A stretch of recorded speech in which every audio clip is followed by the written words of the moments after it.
তৈরি করছি দুধ লাউ বা দুধ কদু, যে নামেই ডাকেন না কেন, অসম্ভব মজার একটা ডেজার্ট আইটেম। খুব সহজে আপনাদেরকে দেখানোর চেষ্টা করছি। অনেকেই হয়তো এটার সাথে পরিচিত, আবার অনেকে আজকে শুনছেন। আমি চুলায় একটা প্যান বসিয়ে চুলার জালটাকে মিডিয়াম আঁচে রেখে আগে থেকে সিদ্ধ করে রাখা লাউ ঢেলে দিব। একটু নাড়াচাড়া দিয়ে ভালোভাবে পানিটা শুকিয়ে নেবেন। কিছুদিন আগে আমি নিজে হাতে ঘি তৈরি করেছিলাম, ওটাই চিমটি খানিক দিয়ে দিলাম। এবার স্বাদ মতো লবণ দিয়ে এপিট ওপিট করে ভালোভাবে উল্টিয়ে নেবেন। এখন আমরা চুলায় একটা পাতিল বসিয়ে সম্পূর্ণ দুধটা ঢেলে দিব। দুধ লাউ রান্না করব, দুধ তো লাগবেই।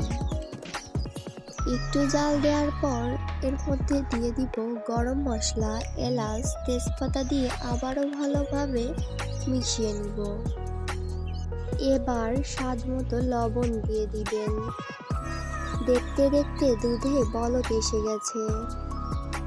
এবারে দিয়ে দিচ্ছি স্বাদ মতো চিনি, আপনারা চাইলে কম বেশিও দিতে পারেন। তারপর দিয়ে দিব খেজুরের রসের পাটালি।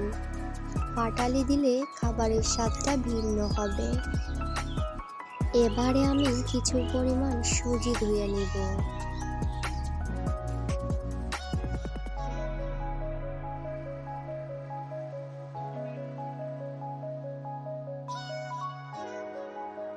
ওদিকে দুধটাও প্রায় গাঢ় হয়ে এসেছে। এর মধ্যে দিয়ে দিব আগে থেকে তৈরি করে রাখা লাউয়ের উপকরণটা। দেখেন বন্ধুরা, পাটালি দেওয়ার কারণে খাবারের স্বাদটা কত সুন্দর চলে এসেছে।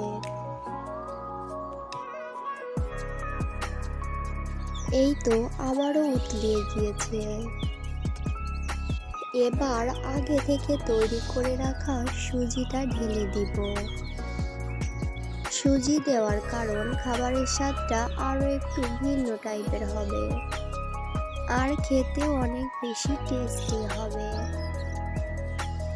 দেখতে দেখতে আমার রান্নাটা প্রায় শেষের দিকে।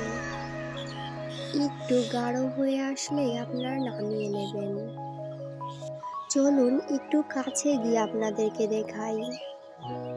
মাশাআল্লাহ, অনেক সুন্দর হয়েছে। এবার আমি এক এক করে বাটিতে ঢেলে নেব। তো আমার ভিডিওটা কেমন হয়েছে অবশ্যই জানাবেন। তো এই খাবারটা অনেকেই খেয়েছেন, অনেকেই খান নাই, তাই বলছি একবার হলেও ট্রাই করে দেখেন। সবাই ভালো থাকবেন, সবাইকে আল্লাহ হাফেজ।